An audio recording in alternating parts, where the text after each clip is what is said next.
Bonjour, donc nous passons au chapitre 41 du dernier jour d'instantané. Comme d'habitude, je lis, puis je refais une nouvelle lecture pour expliquer et m'arrêter sur les mots plus ou moins difficiles et les figures de style ou les idées à développer dans le passage. Analyse du chapitre 41. Eh bien donc, ayons courage avec la mort. Prenons cette horrible idée à deux mains et considérons-la en face. Demandons-lui compte de ce qu'elle est, sachant ce qu'elle nous veut.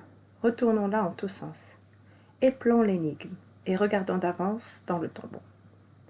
Il me semble que dès que mes yeux seront fermés, je verrai une grande clarté, des abîmes de lumière, où mon esprit roulera sans fin. Il me semble que le ciel sera lumineux de sa propre essence, que les astres y feront des taches obscures, et qu'au lieu d'être comme pour les yeux vivants des paillettes d'or sur du velours noir, ils sembleront des points noirs sur du drap d'or.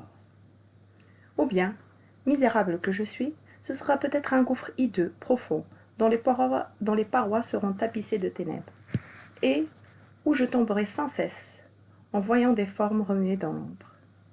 Ou bien, en m'éveillant après le coup, je me trouverai peut-être sur quelque surface plane et humide, rampant dans l'obscurité et tournant sur moi-même, comme une tête qui roule. Il me semble qu'il y aura un grand vent qui me poussera et que je serai heurté çà et là par d'autres têtes roulantes. Il y aura par place des mares et des ruisseaux d'un liquide inconnu et tiède. Tout sera noir. Quand mes yeux, dans leur rotation, seront tournés en haut, ils ne verront qu'un ciel d'ombre, dont les couches épaisses pèseront sur eux, et, au loin, dans le fond, de grandes arches de fumée, plus noires que les ténèbres. Ils verront aussi voltiger dans la nuit de petites étincelles rouges, qui, en s'approchant, deviendront des oiseaux de feu. Et ce sera ainsi toute l'éternité. Il se peut bien aussi qu'à certaines dates, les morts de la grève se rassemblent par de noires nuits d'hiver sur la place qui est à eux. Ce sera une foule pâle et sanglante, et je n'y manquerai pas. Il n'y aura pas de lune, et l'on parlera à voix basse. L'hôtel de ville sera là, avec sa façade vermoulue, son toit déchiqueté, et son cadran qui aura été sans pitié pour nous. Il y aura sur la place une guillotine de fer, une guillotine de l'enfer, où un démon exécutera un bourreau. Ce sera à 4 heures du matin. À notre tour, nous ferons foule autour. Il est probable que cela est ainsi. Mais, si ces morts reviennent, sous quelle forme reviennent-ils? Que gardent-ils de leur corps incomplet et mutilé? Que choisissent-ils? Est-ce la tête ou le tronc qui est spectre? Hélas, qu'est-ce que la mort fait à notre âme? Quelle nature lui laisse-t-elle? Qu'est-elle à lui reprendre ou à lui donner? Où la met-elle? Lui prête-t-elle quelquefois des yeux de chair pour regarder sur la terre et pleurer? Ah, un prêtre qui sache cela. Je veux un prêtre et un crucifix à baiser. Mon Dieu, toujours le même. Donc, le premier paragraphe est un paragraphe où tous les verbes sont à l'impératif. Donc, c'est un texte, un passage injonctif, puisqu'il se donne des ordres à lui-même. Eh bien donc, ayons courage. Avec la mort, prenons cette horrible idée, considérons, demandons, sachant, retournons, éplons et regardons. Donc, tous les verbes seront à l'impératif et il se donne des ordres à lui-même, puisqu'il va affronter cette mort, il va se poser des questions, la décortiquer et essayer de résoudre cette énigme. Donc, pour lui, la mort est une énigme puisqu'il ne sait pas ce qui va lui arriver après la mort. Donc, est-ce qu'il y a quelque chose après la mort? Il se pose des questions et qu'est-ce que ça pourrait être? Donc, vous allez remarquer que dans le passage, il y a certains mots ou expressions que j'ai mis en bleu. Donc, ce sont des expressions qui vont permettre d'introduire le registre fantastique. Toutes les hypothèses qu'il va formuler appartiennent évidemment au registre fantastique. Donc, je lis, j'explique. Il me semble que, dès que mes yeux seront fermés, je verrai une grande clarté, des abîmes de lumière, où mon esprit roulera sans fin. Donc des abîmes, ce sont des trous très profonds. Évidemment, c'est aussi une hyperbole, ainsi que l'expression sans fin, puisque il va rester là-bas pour l'éternité, sans fin. Il me semble que le ciel sera lumineux de sa propre essence, que les astres y feront des taches obscures, et qu'au lieu d'être comme pour les yeux vivants, c'est-à-dire que pour les morts, ce n'est pas la même vision du ciel.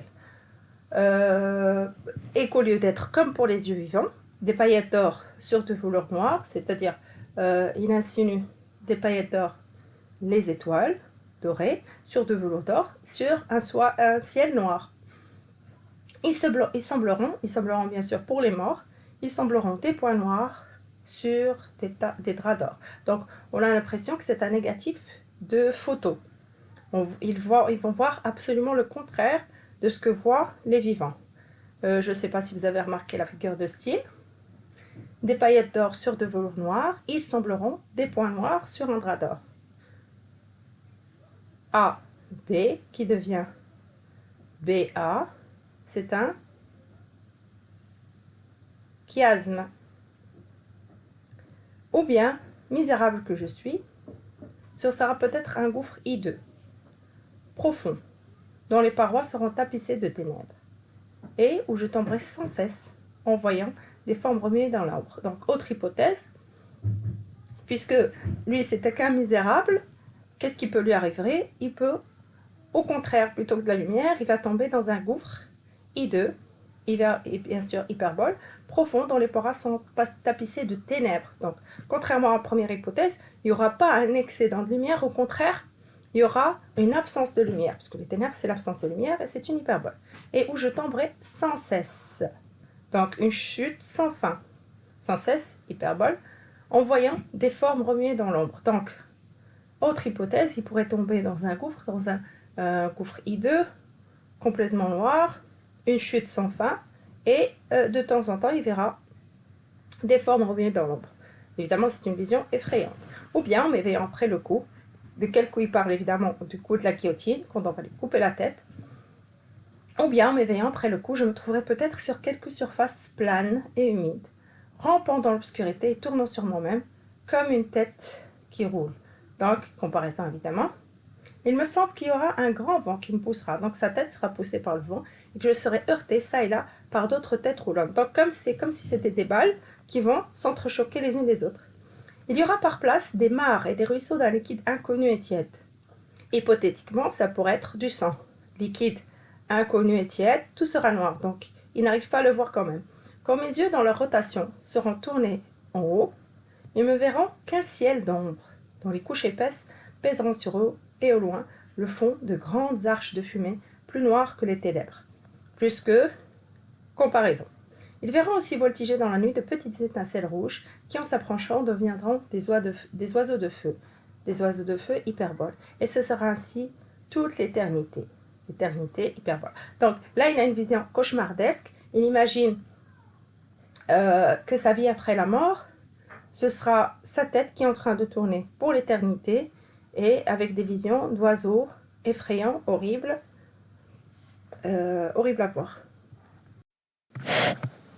Puis, nouvelle hypothèse, puisqu'il dit il se peut bien aussi, il va présenter une nouvelle hypothèse, il se peut bien aussi qu'à certaines dates, les morts de la grève, la place de grève où on exécute les condamnés à mort. Il se peut bien aussi qu'à certaines dates, les morts de la grève se rassemblent par de noires nuits d'hiver sur la place qui est à eux. Évidemment, il va choisir l'hiver parce que c'est l'ambiance qui va avec les exécutions. Donc, il faut une certaine ambiance morbide, une certaine ambiance effrayante pour pouvoir avoir cette vision de cette exécution. Donc, on va voir, il va exécuter qui? Ce sera une foule pâle et sanglante, et je n'y manquerai pas. Donc, la foule, contrairement à la réalité, ce ne sera pas des curieux qui viennent voir une exécution, mais ce sera les anciens exécutés qui vont assister à une exécution. Et lui, il n'y manquera pas, bien sûr, parce qu'il aura été lui aussi exécuté. Il n'y aura pas de lune, et il en parlera à voix basse. Donc, comme on l'a remarqué à plusieurs reprises, à chaque fois qu'on parle à côté de lui, c'est à voix basse, puisqu'on le considère comme s'il était déjà mort. L'hôtel de ville, je vous rappelle que l'hôtel de ville, c'est le bâtiment administratif qui est juste en face de la place de grève, et on va le voir dans le chapitre 48 et 49, puisqu'il va y être enfermé en attendant son exécution. L'hôtel de ville sera là, avec sa façade vermoulue, son toit déchiqueté, et son cadran qui aura été sans pitié pour tous. Évidemment, énumération. Donc là, la présentation de l'hôtel de ville est une présentation extrêmement négative, puisqu'il aura un aspect effrayant qui va avec la situation où on est. Il y aura sur la place une guillotine de l'enfer, où un démon exécutera un bourreau. Donc là, changement de situation, c'est plus le bourreau qui exécute, ce sera un démon sorti de l'enfer qui va venir exécuter ce bourreau. Ce sera à 4 heures du matin. Pourquoi 4 heures du matin? C'est complètement l'opposé de la réalité, puisque lui, il va être exécuté à 4 heures de l'après-midi. À notre tour, nous ferons foule autour. Donc, ce sera à leur tour d'être spectateurs, à leur tour de voir ce bourreau qui les a exécutés se faire exécuter. Il est probable que ce sera ainsi. Mais, si ces morts-là reviennent, pourquoi ces morts-là? Parce qu'ils sont morts d'une façon violente, on leur a coupé la tête, donc peut-être qu'ils peuvent revenir sous la forme de fantômes ou de spectres. Mais si ces morts-là reviennent, sous quelle forme reviennent-ils? Donc il y a un souci. Techniquement, comment ils vont revenir? Est-ce que c'est leur corps qui revient ou est-ce que c'est leur tête? Qu'est-ce qu'ils vont garder de leur corps, puisque leur corps est incomplet et qu'il est mutilé? Mutilé, c'est-à-dire que le corps n'est plus complet, on a enlevé une partie de ce corps. Que choisissent-ils? Est-ce la tête ou le tronc qui est spectre? Donc, voilà. Qui est-ce qui va devenir fantôme? Est-ce qu'on va garder uniquement la tête ou le reste du corps? Hélas, qu'est-ce que la mort fait avec notre âme? Donc, il se pose une question. Que va-t-il arriver à son âme? Quelle nature lui laisse-t-elle? Qu'est-elle à lui prendre ou à lui donner? Évidemment, prendre ou donner. Antithèse. Où la met-elle? Lui prête-t-elle quelquefois des yeux de chair pour regarder sur la terre et pleurer? Donc, il se pose la question, est-ce que de temps en temps, il aura le droit d'avoir des yeux et de regarder ce qui se passe sur la terre et pleurer? Un prêtre qui sache cela. Donc, il a besoin de réponses. Et, en l'occurrence, celui qui peut lui donner des réponses, c'est un homme de religion qui peut lui répondre et lui dire ce qui va lui arriver après sa mort. Je veux un prêtre et un crucifix abaissé. Donc, il a besoin de retourner vers la religion pour se sentir apaisé.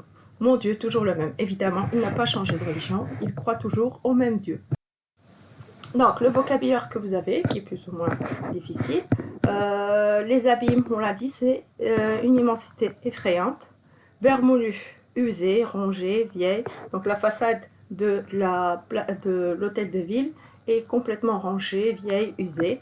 Déchiquetée, c'est-à-dire en lambeaux, qui tombe en pièces. En l'occurrence, il a parlé du toit de l'hôtel de ville. Les figures de style, il y en a plusieurs. Donc, nous avons les hyperboles, des abîmes, rouler sans fin, des oiseaux de feu, l'éternité, un gouffre hideux, les ténèbres, sans cesse, l'enfer. Puis le chiasme, je rappelle que c'est une structure qui fait partie des figures de style de l'opposition, puisque AB devient BA. Là, les paillettes d'or, velours noir. Quand la deuxième partie de la phrase devient point noir et drap d'or. Donc AB devient BA. Les comparaisons, tournant sur lui-même comme une tête qui roule, de grandes arches de fumée plus noires que, je vous rappelle que plus que et moins que sont aussi les outils de comparaison. Énumération, sa façade vermoulue, son toit déchiqueté, son cadran. Personnification, puisque le cadran, on donne un sentiment au cadran, donc on le personnalise, son cadran qui a été sans pitié pour nous. Et une antithèse, lui prendre ou lui donner. Antithèse entre prendre et donner. Donc l'analyse du passage, le narrateur décide d'affronter la mort avec courage. Donc il se donne des ordres à lui-même et il se dit qu'il va affronter cette énigme, puisque pour lui, la mort est une énigme. Il se met à imaginer ce que peut être la vie après la mort. Peut-être des gouffres noirs dans lesquels il tombera sans cesse. Il imagine aussi que des morts seront présents pour assister à son exécution et qu'un démon assassinera son bourreau. Le narrateur pense énormément à ce qu'a va devenir son âme, puisqu'il s'inquiète pour le sort de son âme, et à la fin du passage, il réclame un prêtre, puisque la seule habilité à lui donner des réponses, c'est un prêtre.